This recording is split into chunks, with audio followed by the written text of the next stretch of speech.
नया फिर दिन हुआ,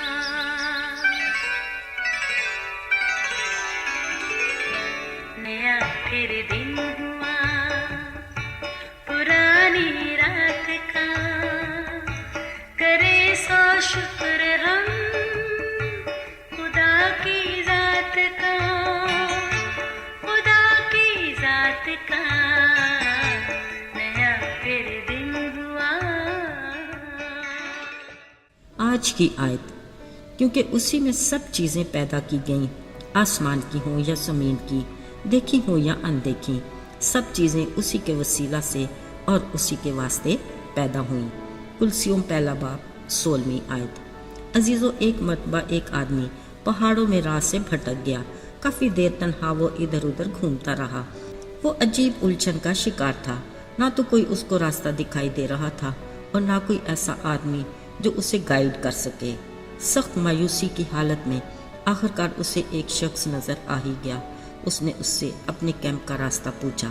उस अजनबी की किस्मत अच्छी कि वो मुकामी शख्स उसके कैंप का रास्ता जानता था।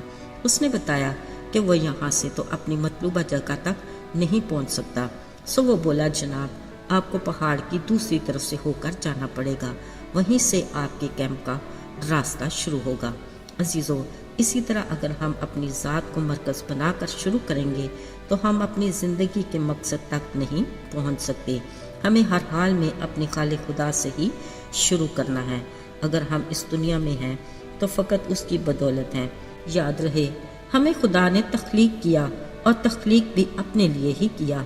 अगर हम इस नुक्ते को अच्छे से समझ जाएं तो हमारी ज़िंदगी बेमानी नहीं रहेगी।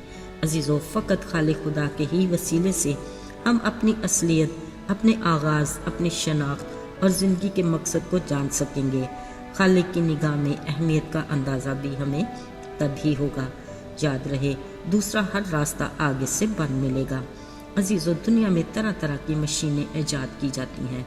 अगर हमारे हाथ में कोई ऐसी मशीन दे दी जाए जिसको तो ना हमने पहले देखा हो और ना उसके इस्तेमाल की मालूमात का अंदाज़ा हो, ज़ाहिरी बात है वो मशीन खुद तो नहीं बता सकती कि उसकी ईजाद होने का मकसद क्या है।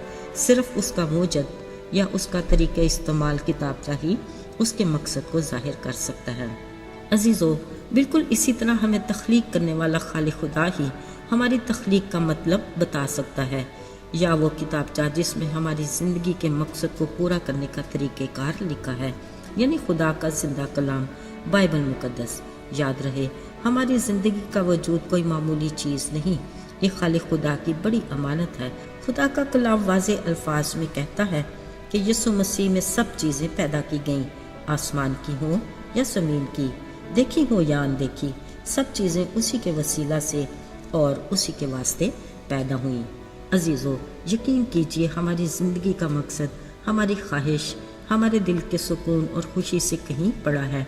हमारे ख़ानदानी रिश्तों, काम कारोबार, हमारे ख्वाबों और तमन्नाओं से भी कहीं बड़ा।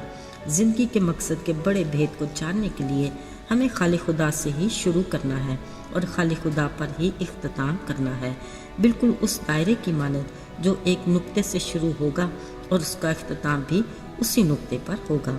अजीज़ों, अक्सर ज़िंदगी के मकसद की तलाश में हर संजीदा शख्स खोज में रहता है, मगर असल मकसद को जानने से कासर है, क्योंकि हम गलत जगह यानी अपने आप से और अपनी ज़ात से ही शुरू करते हैं। मसलन, मुझे अपनी ज़िंदगी में क्या बनना है, मेरा नस्बुल्लैन, मेरी मंजिल क्या होनी चाहिए, मेरा मुस्तकबिल क्या होगा, मेरी आरज़ुएं और मेरे ख्वाब क्या हैं। चलिए आज ज़रा इस बारे में सोचते हैं। अगर हमारी ज़िंदगी के मकसद का हसूल हमारी अपनी ज़ात तक ही महदूद है तो जान लें कि हम गलत रास्ते पर महवे सफ़र हैं, जिसकी मंजिल दुरुस्त नहीं। कलाम मुक़द्दस में लिखा है, ऐसी राहें भी हैं जो हमें सीधी मालूम होती हैं, मगर उनकी इंतहा में हलाकत की राहें हैं। अजीज़ों, हमें खुदा के कलाम को अपने दिल की तख्ती पर लिख लेना चाहिए कि हम उसके वसीला से और उसी के वास्ते पैदा हुए। हमारी ज़िंदगी की हर बात, हर काम का आगाज़ उसी के नाम से और उसी की मर्ज़ी से होना चाहिए, क्योंकि उस खुदा के हाथ में हर जानदार की जान और कुल बनी नौ आदम का दम है। हमें अपनी ये ज़िंदगी अपने लिए नहीं बल्कि खालिक खुदा के लिए गुजारनी है। یاد رہے وہ ہم میں سے ہر ایک کو ہمارے نام سے جانتا ہے۔